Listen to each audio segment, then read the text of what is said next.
Ibadah Haji 2025 sudah selesai, tetapi masih menyisakan sejumlah persoalan yang menjadi catatan evaluasi bagi Kementerian Agama sebagai penyelenggara. Pada puncak haji jelang wukuf di Arafah beberapa waktu lalu, ribuan jemaah haji asal Indonesia sempat terlantar berangkat ke Arafah hingga semalam karena kendala bus transportasi.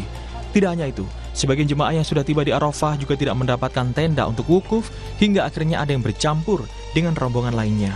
Usai melaksanakan wukuf di Arafah, sejumlah jemaah haji juga terpaksa berjalan kaki dari Musdalifah menuju Mina usai menjalankan mabit atau bermalam di Musdalifah. Jemaah memilih melanjutkan perjalanan dengan berjalan kaki sejauh 4 km karena operasional bus pengangkut jemaah dari Musdalifah ke Mina terhenti. Terkait munculnya sejumlah permasalahan itu, Menteri Agama Nasaruddin Umar membantah jika ada jemaah yang terlantar. Semuanya hanya menunggu kedatangan bus. Isu bahwa ada yang terlantar seperti yang dipirakan itu hanya menunggu penjemputan bus dari tempat pemberhentian itu kepada kemahnya masing-masing. Jadi itu sebetulnya tidak benar bahwa ada yang terlantar. Bahkan itu hanya menunggu bus untuk pindahkan ke hotel yang cadangan itu. Bahkan hotel cadangan itu juga dikasih sajadah, dikasih termos oleh pemerintah kerajaan Saudi Arabia dan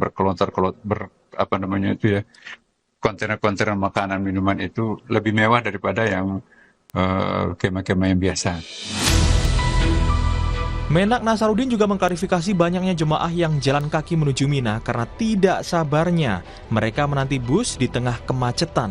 Hal ini juga terjadi pada jemaah negara lainnya. Menak pun meminta maaf atas masalah yang terjadi pada penyelenggaraan ibadah haji 2025. Tetapi kemacetan-kemacetan itu bukan hanya Indonesia mengalami, tapi semua negara mengalami kemacetan. Nah, mengenai adanya jalan kaki dari Musdalifah ke Mina itu disebabkan karena takut nanti kepanasan. Jadi kemah-kemah di orang-orang sebelah itu Nigeria itu jalan kaki ikut-ikutan. Sudah disampaikan oleh petugas kita, Pak, pasti busnya datang. Ya, dia tidak sabar, karena tidak sabarnya dia jalan kaki. Nah, kalau sudah jalan kaki kan kita tidak bisa mengidentifikasi itu busnya siapa, kan kita sudah ngaturkan. Dan buktinya teman-teman kita yang menunggu sampai jam 8 itu justru lebih sampai duluan daripada tadi yang berangkat duluan itu. Banyaknya catatan masalah haji 2025 diketahui pemerintah Arab Saudi hingga sempat mewacanakan pemotongan kuota haji 2026 hingga 50%.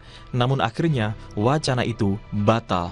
Wakil Ketua Badan Penyelenggaraan Haji Dhanil Ansar Simanjuntak bilang, Kementerian Haji dan Umroh Saudi hanya memberikan peringatan kepada Indonesia untuk memperbaiki tata kelola pelaksanaan haji dan umroh.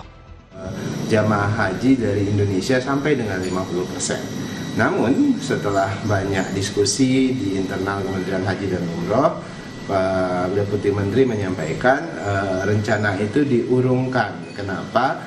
Untuk mengapresiasi dan menghormati kebijakan Presiden Prabowo yang sudah membentuk Badan Penyelenggara Haji sebagai manajemen baru penyelenggaraan haji 2026 nanti. Apresiasi tersebut disampaikan oleh Kementerian Haji dan Umroh. Kenapa? Karena ada upaya Presiden untuk melakukan perubahan manajemen dan tata kelola haji di Indonesia, sehingga mereka percaya penyelenggaraan haji 2026 nanti akan jauh lebih baik karena ada perubahan-perubahan manajemen, perubahan-perubahan personal yang nanti akan membantu penyelenggaraan haji akan jadi lebih baik. Seperti diketahui, ibadah haji wajib bagi setiap muslim. Indonesia sendiri mendapatkan jatah terbesar hingga 221.000 jemaah di musim haji tahun ini. Untuk berhaji, selain menunggu bertahun-tahun, biaya yang dikeluarkan pun mencapai puluhan juta rupiah. Sehingga diharapkan adanya perbaikan pelayanan ibadah haji agar masalah yang terjadi hampir setiap tahun tidak kembali terjadi. Tim Liputan, Kompas TV. Saudara, ibadah haji 2025 memang sudah selesai, tetapi masih menyisakan sejumlah masalah, mulai transportasi menuju Arafah, Mina, masalah tenda, dan lain sebagainya. Seperti apa? Seperti kita tahu, untuk berhaji ini dibutuhkan biaya yang cukup mahal, sehingga diharapkan tentu saja ada pelayanan yang baik untuk para jemaah. Apa saja yang perlu dievaluasi dari penyelenggaraan Haji 2025? Kami akan membahasnya dengan sejumlah narasumber. Di antaranya yang sudah hadir ke studio Orange Kompas TV, sudah ada Ketua Komnas Haji, Pak Mustolih Siraj. Selamat pagi, Assalamualaikum Pak Mustolih. Waalaikumsalam warahmatullahi wabarakatuh, Mbak Dis. Kemudian ada melalui sambungan daring sudah terhubung dengan tenaga ahli Badan Penyelenggara Haji. Sudah ada Mas Rahmat Rifahmi. Selamat pagi, Assalamualaikum Mas Rahmat. Selamat pagi, Assalamualaikum warahmatullahi wabarakatuh. Ya, kemudian juga ada anggota Komisi 8 DPR RI. Sudah ada Kang Maman Imanul Haq. Selamat pagi, Assalamualaikum Kang Maman. Waalaikumsalam warahmatullahi wabarakatuh. Selamat pagi, Mbak. Iya, ini kita membahas soal bagaimana pelaksanaan haji yang memang sudah selesai dilakukan di tahun 2025 ini. Kemudian kita tahu kemarin sempat ada wacana katanya Kerajaan Arab Saudi akan memangkas kuota 50% bagi Indonesia untuk jemaah haji. Tapi kemudian kabar baik, batal dilakukan pemangkasan begitu ya. Nah, saya ingin tanya dulu ke Pak Rahmat. Pak Rahmat, BP Haji adalah manajemen baru nantinya yang akan menyelenggarakan haji khusus para jemaah di Indonesia di tahun 2026 perdana. Nah, seperti apa koordinasinya sejauh ini dengan Kerajaan Arab Saudi perihal kuota, pelayanan dan segala macamnya, termasuk juga lobby-lobbynya begitu ya, sampai akhirnya dibatalkan ya akhirnya pemangkasan kuota 50%. Iya, jadi pada tanggal 10 Juni 2025, Kementerian Haji dan Umroh Kerajaan Saudi Arabia mengundang secara khusus kepada Kepala Badan Penyelenggara Haji, Kiai Haji Irfan Yusuf, dalam membahas terkait dengan dua hal. Yang pertama terkait dengan pembahasan evaluasi haji tahun 2025 dan juga perencanaan penyelenggaraan haji 2026. Di dalam pembahasan tersebut memang ada wacana yang digulirkan terkait dengan pemangkasan kuota untuk Indonesia sampai dengan 50%. Namun dengan hasil diskusi yang panjang antara Kepala Badan Penyelenggara Haji dengan pihak Kementerian Haji dan Umroh Kerajaan Saudi Arabia, hal tersebut urung dilakukan oleh Kementerian Haji Saudi Arabia karena mengapresiasi dan menghormati langkah strategis Presiden Prabowo Subianto yang akan merubah kebijakan dan juga tata kelola serta manajemen serta dan SDM yang baru dengan melahirkan Badan Penyelenggara Haji, badan setingkat kementerian yang khusus dan juga spesialisasinya untuk penyelenggaraan dan pengurusan haji. Maka dalam konteks itu semuanya, alhamdulillah dibatalkan wacana untuk pemangkasan kuota 50% tersebut. Karena memang Kerajaan Saudi Arabia melihat dan menyaksikan ada persoalan serius terhadap pengelolaan perhajian Indonesia di tahun 2025 ini. Ini jadi alert sendiri, peringatan tersendiri bagi kerajaan kita, bagi pemerintah Indonesia, karena Kerajaan Arab Saudi sempat ingin memangkas kuota haji sampai 50%, tentu jadi peringatan kita karena bisa saja ini menjadi peringatan karena memang penyelenggaraan ibadah haji di tahun 2025 ini khususnya begitu ya belum optimal. Ya, betul. Tadi saya sampaikan bahwa ada persoalan serius terkait dengan pengelolaan perhajian Indonesia di tahun 2025 ini. Bahkan dari pihak Kerajaan Saudi menitik beratkan terkait dengan akurasi data. Akurasi data itu ada persoalan antara data di IHAJ sampai dengan data pengkloteran dan keberangkatan sampai kedatangan di Saudi Arabia yang berbeda. Di Indonesia data kloterannya dan ada penggabungan, ada pendampingan mahram dan lain sebagainya akhirnya berbeda dengan data yang diterima oleh Kerajaan Saudi Arabia dalam konteks IHAJ itu di saat kedatangan jamaah haji. Itu yang menjadi persoalan dan berdampak sistemik terhadap pelayanan-pelayanan mulai dari transportasi, akomodasi, bahkan dalam konteks akomodasi di dalam hotel-hotel itu satu kloter itu ada beberapa macam, bahkan 2 sampai 3 bahkan 4 syarikah yang melayani. Ini kan berdampak terhadap susahnya koordinasi dan juga berdampak terhadap layanan kepada jamaah haji Indonesia. Dan inilah yang kemudian menjadi konsentrasi dan juga bahan evaluasi juga terhadap BP Haji begitu ya untuk pelaksanaan atau penyelenggaraan ibadah haji di tahun depan begitu ya, karena ini perdana loh BP Haji menyelenggarakan haji di tahun depan begitu ya. Tentu saja kita tetap mengapresiasi betul dan juga secara serius begitu dengan penyelenggaraan ibadah haji di tahun 2025 ini, karena ya memang kuotanya besar sekali, 221.000 sudah diberikan oleh Kerajaan Arab Saudi kepada Indonesia. Yang pertama, saya ke Pak Mustoli. Pak Mustoli, paling krusial apa saja masalah yang terjadi yang harus dievaluasi tentu saja supaya ke depan penyelenggaraan haji ini pelayanannya jauh lebih optimal, apalagi kita tahu di tahun depan penyelenggaraan ibadah haji ini diserahkan kepada BP Haji. Iya, tentu penyelenggaraan ibadah haji yang paling krusial tentu di Armusna, karena Armusna. Arafah, Musdalifah dan Mina, karena itu merupakan puncak daripada tempat diselenggarakannya ibadah haji. Nah, Komnas Haji sendiri dari awal sebetulnya menerima laporan-laporan keluhan begitu ya, itu sebetulnya sejak dari pertama pemberangkatan gelombang pertama, Mbak, yang waktu itu mulai merasakan pisah rombongan, pisah orang tua, ada yang ditinggal belum dapat visa. Karena itu perbedaan mulai, syarikah. Betul, itu sudah mulai terjadi ketika gelombang pertama. Baru kemudian mulai tensinya naik ketika mereka landing di Madinah, gelombang pertama. Kemudian mereka digeser ke Mekah, itu sudah mulai makin tinggi. Nah, puncaknya adalah kemudian grafiknya makin naik ketika pergeseran dari Mekah ke Arafah, Arafah ke Musdalifah, dan terakhir itu Musdalifah Mina yang hiruk pikuk. Nah, memang hari ini penyelenggaraan tahun ini memang persoalannya itu saya bisa katakan dari hulu sampai hilir, dari awal sampai dengan tadi malam. Kepulangan. Kemarin malam kami masih menerima keluhan-keluhan terkait dengan keterlambatan suplai konsumsi. Itu pasca Armusna, itu masih terima. Pasca Armusna itu masih ada keterlambatan masih konsumsi. Ada keterlambatan konsumsi yang dihandle oleh teman-teman BPKH. Meskipun teman-teman BPKH minta maaf dan siap memberikan kompensasi. Nah, ada dua hal yang menurut saya itu penting, krusial ditata, yaitu melalui multisyarikah itu. Multisyarikah sebetulnya niatnya baik untuk kemudian mengurai persoalan yang dulu satu syarikah dianggapnya kan monopoli. Nah, sekarang multisyarikah ternyata masalahnya lebih serius lagi.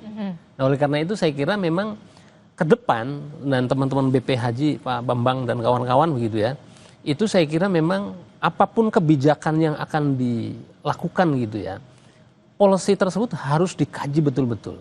Nah, kayak kemarin multisyarikah itu kan tidak tuntas kajiannya, dan kemudian di level teknisnya juga tidak ada mitigasi, tidak ada kemudian ada mismatch management lah kira-kira gitu. Jadi antara pola yang dibangun oleh teman-teman kita Kementerian Agama selama ini, polanya berbasis kloter rombongan, karu gitu ya, itu kemudian sektor itu ternyata tidak ketemu dengan apa yang dikonsepkan oleh teman-teman syarikah. Akibatnya ya bus tidak bisa masuk begitu ya. Penjemputan bahkan di Mekah ke Arafah itu kan ada yang sampai 20 jam menunggu.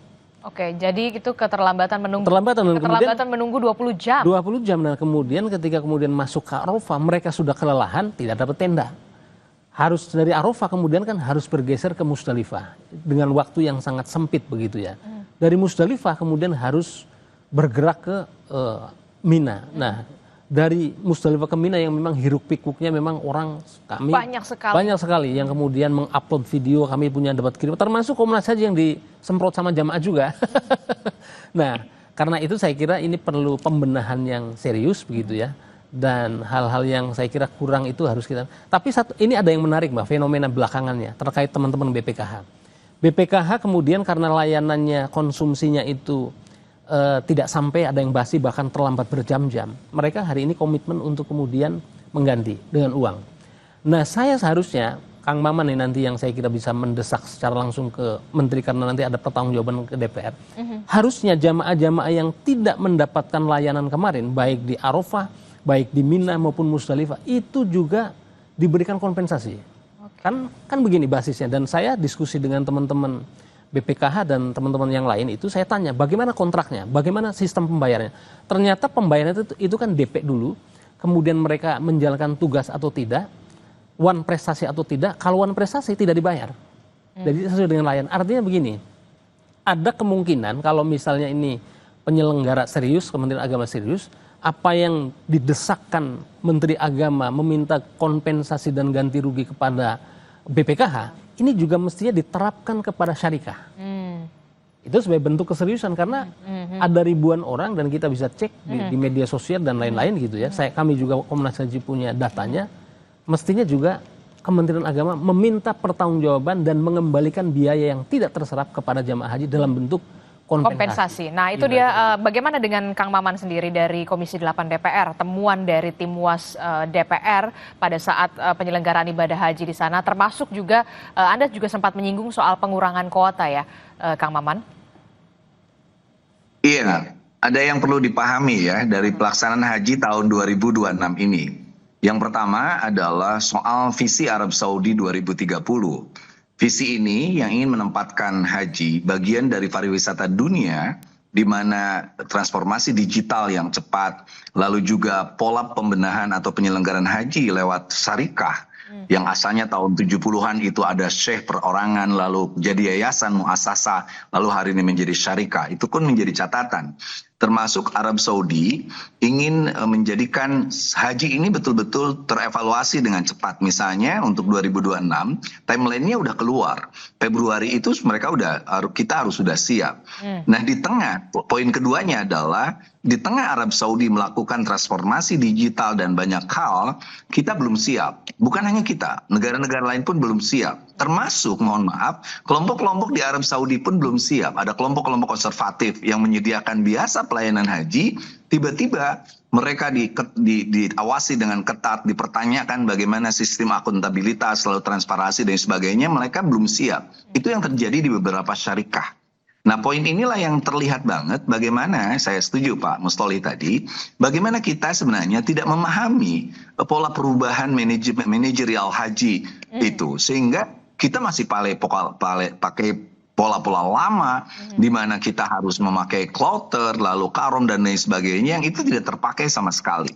Nah itulah sebenarnya yang kita lihat bahwa saya kritisi Kementerian Agama ketika raker kerja Komisi 8 dengan Dirjen PHU, saya katakan kenapa Kementerian Agama tidak punya pola komunikasi yang jelas. Misalnya ketika terjadi sudah viral di sini ada orang yang terpisah antara orang tua dan anaknya, pemilih sebagainya, mereka cenderung diam lalu menggunakan jamaah lain yang memuji-muji.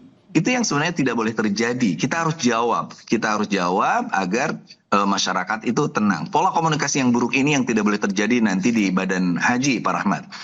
Sehingga semua mendapatkan penjelasan. Nah Arab Saudi misalnya menyoroti tentang banyaknya yang meninggal dunia. Terutama yang ia soroti adalah jamaah haji yang ketika dia mau berangkat sampai ke embarkasi, kasus Indramayu, lalu juga ada jamaah dari Mojokerto yang meninggal di pesawat. Mereka mempertanyakan sampai sejauh mana sih pola kesiapan pemerintah Indonesia dalam memesan jamaahnya, istitoah dalam kesehatannya. Tadi Pak Rahmat sudah menyinggung soal pendataan.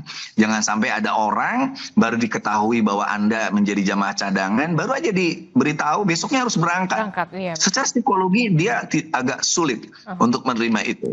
Nah, termasuk Arab Saudi mempertanyakan pembinaannya bagaimana, sehingga ada orang yang nggak paham tentang geografi Arab Saudi, nggak paham soal filosofis haji dan sebagainya. Makanya Komisi 8 akan minta Badan Haji, pertama ada yang namanya pembinaan para petugas haji itu dari mulai sekarang. Di training aja 3 bulan, 4 bulan dan lain sebagainya, lalu diuji sampai mereka mendapat sertifikasi petugas haji. Jangan mendadak. Kadang-kadang ada yang supir elit tertentu tiba-tiba bisa berangkat padahal dia pelangap-longo dan lain sebagainya. Seperti itu, pembimbing. Yang kedua, jamaah hajinya tuh nggak usah lah dicekoki dengan begitu pelajaran doa lagi. Berikan mereka pelajaran tentang makna haji. Lalu pelajaran tentang teknis, bagaimana cara masuk ke hotel, bagaimana menggunakan kunci elektrik, bagaimana cara mereka di pesawat dan lain sebagainya. Itu harus berusaha dipahami karena haji itu kebanyakan adalah fisik, psikologi. Ada orang yang belum pernah berangkat haji, ada orang yang baru pertama kali naik pesawat, tiba-tiba naik pesawat. Di pesawat dia nangis terus, orang lain turun, dia tidak mau turun. Ditanya, kenapa Anda nggak mau turun? Saya banyak dosa, tidak bisa keluar dari pesawat ini. Kita bilang, Anda bukan soal dosa, itu seatbelt belum dibuka. Seperti itu. Jadi banyak hal-hal yang sebenarnya bisa diperbaiki. Saya berharap banyak Pak Rahmat. Ini betul-betul diperbaiki. Nah yang terakhir Mbak, saya di Komisi 8 sudah melakukan lobby pertama ke OKI. OKI agar merubah berapa sih jumlah orang Indonesia? Masa dari dulu kita dapat 221.000 jumlah haji. Kan harusnya per 1.000 orang dapat 1. Sekarang berapa jamaah haji Indonesia? Itu poin pertama. Yang kedua, OKI bisa meminta Arab Saudi juga untuk mengalihkan kuota-kuota jamaah haji yang tidak terpakai kepada negara yang membutuhkan banyak. Saya bilang waktu pas tahun baru itu saya ada di Tanah Suci, saya ketemu teman-teman yang bisa mendiskusikan itu dan menyampaikannya ke MBS bahwa saya bilang ini di Indonesia ada yang sampai 49 tahun di bawah Karaeng. Di tempat saya di Jawa Barat saya bilang 20 tahun, masa seperti itu. Nah termasuk soal kuota batu. Orang-orang yang terdaftar melulu tapi tidak berangkat-berangkat. Soal tiba-tiba ada kelebihan kuota. Makanya betul pertanyaan kita bersama adalah kemarin itu Kementerian Agama itu mau atau mampu. 2 kalimat itu, jangan-jangan tidak mau, jangan-jangan tidak mampu. Contoh tidak mampu ketika kita dikasih tambahan 10.000 kuota, akhirnya kebingungan dan akhirnya terjadilah penjualan kuota dan lain sebagainya seperti itu. Nah makanya saya bilang kita perlu merubah banyak hal. Salah satunya pembagian, saya kebetulan panja undang-undang haji, revisi undang-undang haji. Kita harus mengusulkan polanya itu tidak pola reguler lalu ada haji khusus.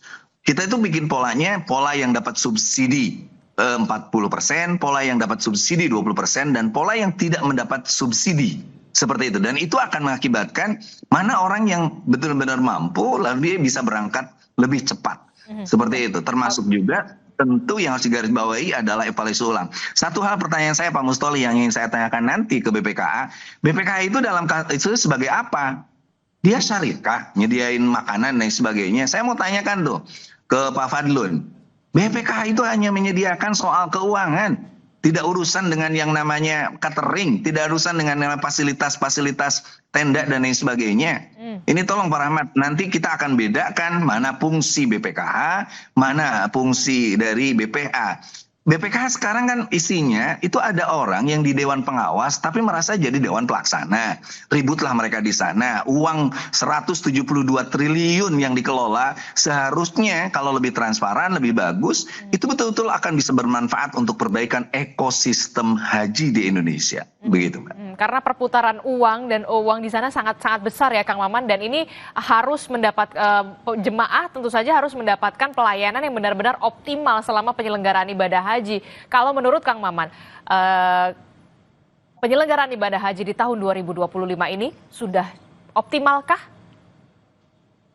Saya sering katakan, ada orang WA saya, misalnya, kenapa Kang Maman biasanya galak lalu mengusulkan pansus, sekarang enggak? Saya bilang, kita harus melihat dari sisi ini adalah masa-masa transisi di mana Arab Saudi melakukan transformasi digital.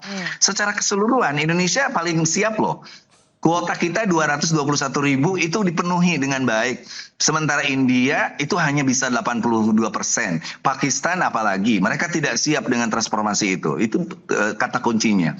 Yang kedua, seharusnya kita bersyukur ya punya petugas-petugas haji yang lebih siap daripada tahun-tahun yang lalu. Seperti itu. Tetapi karena ada pola perubahan syarikah, di mana syarikah pun tidak paham juga bagaimana kebijakan baru Arab Saudi itu yang jadi korban jamaah haji kita.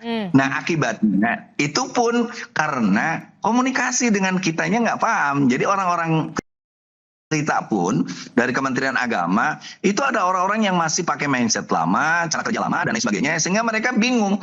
Ini kok bis telat ya? Ini kok tidak dapat tenda? Ini tidak dapat hotel? Mereka menghubungi seseorang yang sudah tidak bisa mungkin dihubungi karena polanya berubah. Jadi betul, saya setuju Mas Mustoli bahwa tolong mindset kita dalam beribadah haji itu memakai pola yang dipakai oleh pemerintah Arab Saudi. Jangan sampai, saya pernah Mbak datang ke Kementerian Agama, lihat bagaimana sih pola teman-teman melakukan hajj dan sebagainya. Datang ke sana, orangnya nggak ada tuh, pada ngopi aja. Sedangkan jemaah haji masih deg-degan soal apa, soal pemisahan dan lain sebagainya. Ketidaksinkronan manajemen itulah yang membuat kekisruhan. Betul kata Pak Rahmat tadi, banyak orang yang sudah sampai embarkasi visanya nggak keluar karena memang itu input data awalnya nggak jelas. Makanya betul tadi, dari mulai input data, kekuatan awal dan lain sebagainya itu harus rapi, benar serapi-rapinya, karena yang kita hadapi adalah transformasi digital, bahkan AI dan lain sebagainya yang tidak peduli dengan ini saudara saya, ini bos saya dan lain sebagainya. Itu sudah nggak ada. Semua adalah tamu Allah dan tamu Rasulullah. Oke, inilah yang kemudian menjadi pembelajaran juga dan harusnya dievaluasi secara menyeluruh, karena memang ini menjadi kesempatan juga BP Haji untuk bisa menyamakan pola perubahan kerajaan Arab Saudi, begitu ya, pemerintah Arab Saudi untuk sudah transformasi digital, termasuk juga soal pola kerja juga, manajerial juga dari penyelenggaraan ibadah haji yang sudah digital. Sudah siapkah kemudian BP Haji untuk bisa menyamakan ini dari pemerintah Arab Saudi untuk penyelenggaraan ibadah haji di 2026? Jangan sampai kemudian berdampak kepada jemaah haji kita. Nah, tapi nanti dijawab dulu Mas Rahmat, usai jeda kita akan kembali sesaat lagi.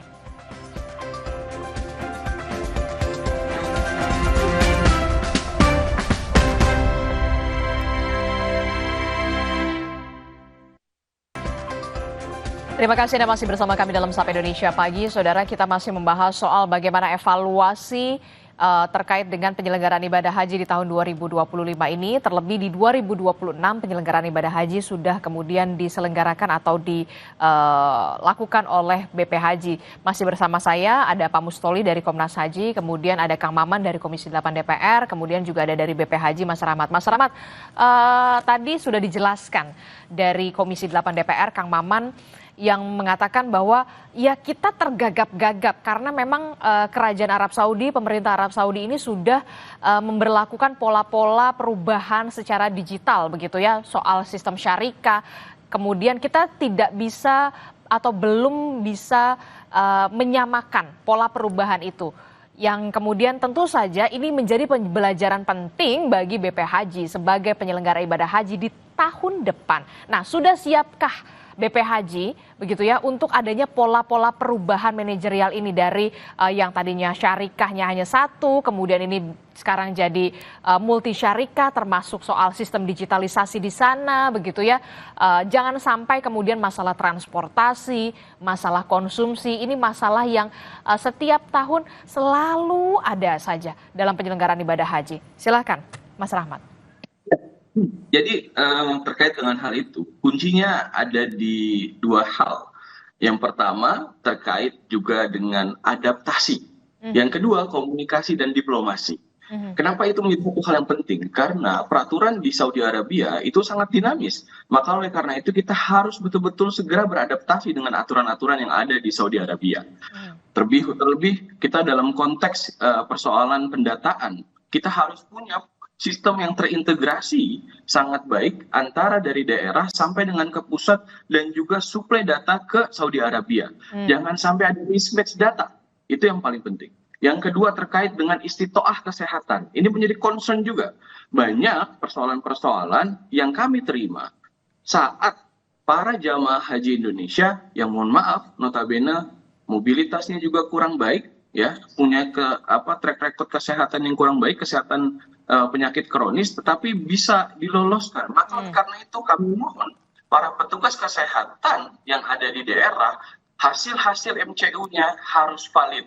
Jangan sampai ada hasil-hasil NCU, hasil-hasil kesehatan para jamaah yang tidak valid. Maka integritas menjadi satu hal yang sangat penting terkait dengan hal itu.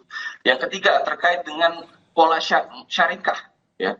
Pola syarikah ke depan BP Haji akan mengedepankan yang pertama terkait dengan pengadaan syarikah. Pengadaan syarikahnya nanti kita lakukan secara transparan, terbuka, open bidding. Semuanya bisa mengawasi dan melihat proses rekrutmennya seperti apa. Itu yang paling utama. Yang kedua terkait dengan pembahasan di law agreement. Kita akan bicara tentang hak dan kewajibannya seperti apa. Kita akan bicara tentang positive covenant, negative covenant, apa-apa saja hal yang harus dilakukan dan tidak boleh dilakukan. Dan yang paling terpenting adalah terkait dengan klausul one prestasi. Kita harus straight. Ini persoalan perlindungan, ini persoalan keselamatan jamaah. Negara, pemerintah harus hadir untuk melindungi dan memberikan kenyamanan, keamanan, keselamatan bagi jamaah haji Indonesia.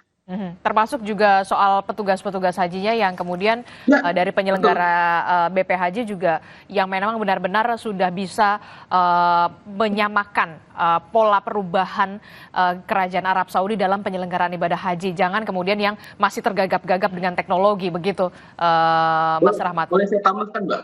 Sedikit, Mbak, terkait petugas. Kedepan BP Haji juga akan membuat pusat pendidikan pelatihan khusus, pasukan khusus untuk petugas haji Indonesia yang memiliki fisik yang baik, ya, tahan. Karena di sana cuaca sangat luar biasa, kita harus betul-betul beradaptasi secara cuaca di sana dan punya kompetensi, knowledge, skill, attitude itu menjadi concern kita. Maka arahan pimpinan kami di BP Haji ke depan Pusdiklat itu akan kita urus. Ya, jadi tidak lagi BIMTEK hanya 6 hari atau 1 minggu, 2 minggu, tetapi pusat pendidikan pelatihan ini kita akan jauh-jauh hari akan kita kanalisasi para petugas haji ini, baik petugas haji daerah, petugas-petugas kloter, sampai petugas PPIH pusat yang ada di Saudi Arabia, agar semuanya bisa berkoordinasi dan terintegrasi dengan baik. Dan paling penting, ke depan kompetensi, knowledge terkait dengan bahasa. Minimal ada di kloter-kloter itu memiliki kemampuan bahasa Arab atau bahasa Inggris yang baik. Karena persoalan kita di komunikasi. Yang ke depan kita berharap obstacle komunikasi ini bisa terjadi solusi yang baik dengan dihadirkan para petugas-petugas yang kompeten. Petugas-petugas hari ini sangat baik, tetapi ke depan kita insya Allah akan increase knowledge mereka, kita akan increase kemampuan kompetensi mereka agar pelayanan terhadap jamaah Indonesia lebih baik dan lebih prima ke depannya. Oke, karena memang lagi-lagi bukan perkara mudah begitu ya mengatur 221.000 jemaah kita yang kemudian nanti setiap tahun sudah diberikan kuota oleh kerajaan Arab Saudi. Tentu saja jangan sampai pelayanannya ini harus benar-benar optimal begitu ya. Dan ini menjadi pelajaran penting sekali untuk BP Haji karena memang perdana tahun besok 2026 pelaksanaan ibadah haji ini memang sudah di-handle oleh BP Haji. Saya ke Pak Mustoli. Pak Mustoli, kalau itu tadi soal bagaimana manajerial pelayanan dan segala macam. Tapi kemudian yang jadi pertanyaan juga adalah begini. Kenapa kemudian orang-orang yang sudah tua, lanjut usia begitu ya, baru bisa melakukan ibadah haji begitu? Karena memang satu alasannya memang waktu tunggu. Waktu tunggu di Indonesia ini udah nggak jadi rahasia umum lagi lah, sudah tidak jadi rahasia umum lagi. Waktu tunggu kita buat ibadah haji itu bahkan kita harus 10 tahun, 15 tahun, 30 tahun begitu ya. Apa yang perlu dirubah sebenarnya kalau menurut Anda dari evaluasi ini? Kalau waktu tunggu saya kira memang ada beberapa strategi yang sebenarnya sudah dilakukan oleh Kementerian Agama. Misalnya mendelay pendaftaran orang yang sudah berhaji itu baru bisa daftar lagi itu 10 tahun. Nah, tapi ini memang ke depan harus dipertegas bahwa naik haji bagi WNI warga negara Indonesia setahun sekali. Atau sekali seumur hidup. Gitu ya, sekali seumur hidup. Setelah itu tidak boleh naik haji lagi, apapun alasannya, untuk memberikan keadilan kepada WNI lain yang juga belum beribadah. Nah, faktor lainnya memang karena kuota ini kan sifatnya given, Mbak.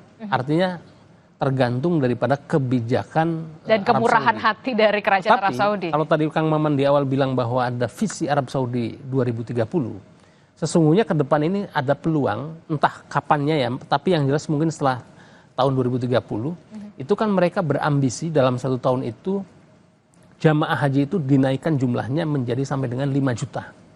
Nah, ini saya kira kalau ini terjadi, ambisi ini kemudian terrealisasi, maka berdampak kepada kuota haji kita. Tapi begini, Mbak, ketika kemudian kuotanya ditambah, ada masalah lain yang saya berkali-kali menyebut sebagai bom waktu, yaitu apa? Pendanaan yang dikelola BPKH-nya bagaimana? Siap atau tidak? Karena subsidinya kan tinggi. Kan jamaah haji yang berangkat tahun ini itu kan mendapatkan subsidi dari nilai manfaat yang seharusnya haknya jamaah haji tunggu. Per orangnya kan kurang lebih 35 juta. Padahal yang tunggu itu cuma dibagi 500 ribu rupiah per tahun. Nah, persoalan ini saya kira kemudian ada juga strateginya begini, Mbak. Teman-teman saya sudah melakukan itu. Misalnya dia sudah berhaji, kan di-delay tidak boleh daftar haji itu 10 tahun. Nah, dia setelah 10 tahun itu kemudian katakanlah kuncinya terbuka, itu dia daftar untuk anaknya. Salah satunya itu. Karena kalau lagi-lagi kalau tadi ada misalnya diplomasi meminta kuota negara lain untuk diambil ke negara kita, itu saya kira butuh effort yang luar biasa dan tidak bisa cuma Kementerian Agama, harus ada Kemenlu peran di situ.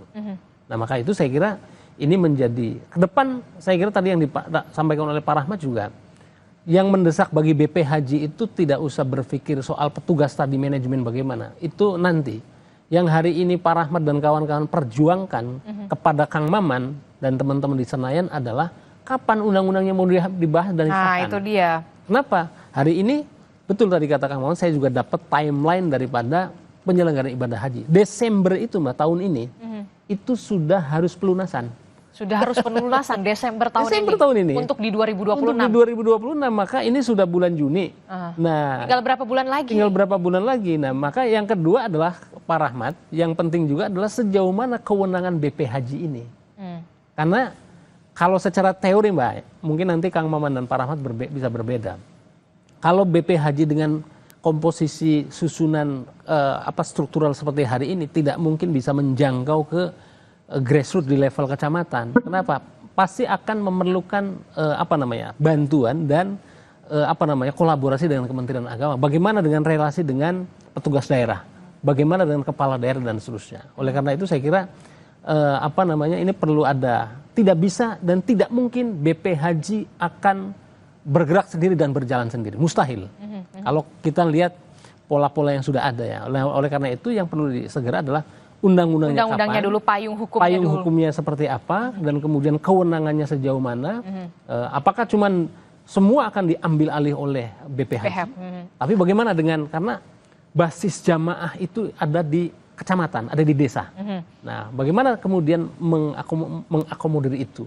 Bagaimana kemudian rekrutmen? Kalau rekrutmen petugas itu saya kira mudah sajalah, tidak terlalu rumit. Oke, Kang Maman, soal payung hukum nih, berbicara soal payung hukum, aturan hukumnya begitu yang memang harus segera direvisi begitu ya, supaya jelas dan clear begitu untuk penyelenggaraan ibadah haji di tahun 2026 begitu. Apalagi timelinenya Kang Maman dan juga Pak Mustolim mungkin juga sudah mendapatkan di Desember tahun ini, tinggal beberapa bulan lagi sudah ada pelunasan. Nah, dari DPR sendiri seperti apa targetnya untuk bisa segera menyempurnakan soal payung hukum, aturan hukumnya yang kemudian ada yang perlu disempurnakan, direvisi dan segala macam, Kang Maman?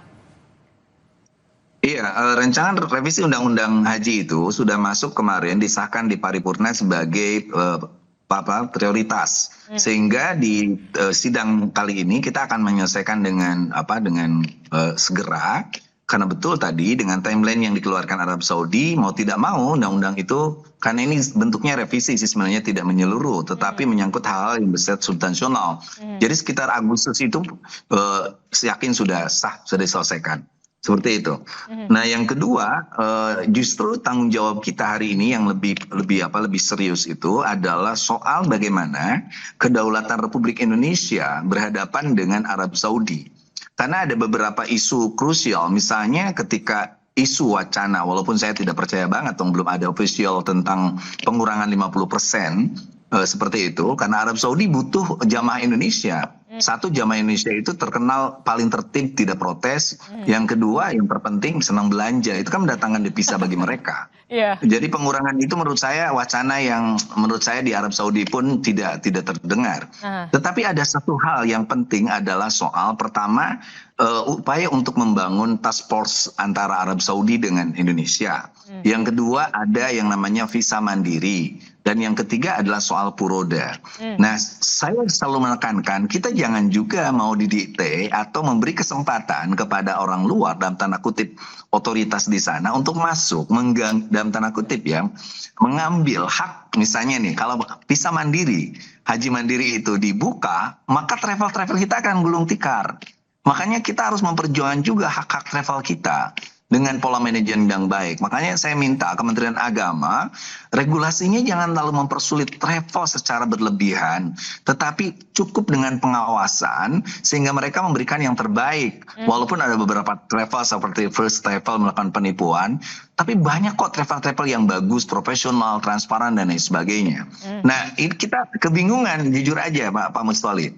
Di DPR ini kita bingung nih soal visa mandiri ini ditempatkan di mana? Ini regulasi mereka, ini keinginan mereka agar mereka mendapatkan visa lebih dan juga transportasi digital sehingga orang yang berhaji misalnya itu tidak perlu antri dan sebagainya, mereka cukup mengakses aplikasi yang mereka miliki lalu dapat visa haji, maka kita berangkat kalau beruntung dengan hotel yang jelas di mana, berapa harganya dan sebagainya. Nah, begitu pula Puroda. Puroda hari ini masih dianggap oleh pemerintah kita sebagai sesuatu yang di luar. Oke, Puroda memang hak otoritas Arab Saudi. Tapi kalau memang Puroda mau diadakan, kita bilang aja ke Arab Saudi. Jelaskan berapa jumlahnya, kapan dikeluarkannya, seperti itu. Lalu kira-kira ke arah mana. Sehingga jangan sampai jamaah kita itu menjadi korban. Bayangkan aja Puroda itu paling murah 145 juta, 30 juta sampai 1,2 miliar. Udah bayar mahal terus tetapi ternyata tidak bisa berangkat juga. Itu kan yang kemudian faktanya di lapangan begitu di tahun ini. Iya, betul. Haji, pemerintah harus hadir dalam ekosistem haji ini, termasuk juga bagaimana jangan ada jamaah haji yang tertipu oleh mekanisme Puroda yang mereka tidak pahami. Betul. Lalu orang-orang yang melakukan haji lewat non-prosedural seperti itu, ilegal atau tidak ilegal, kalau mereka mendapatkan kejadian apapun, pemerintah harus hadir.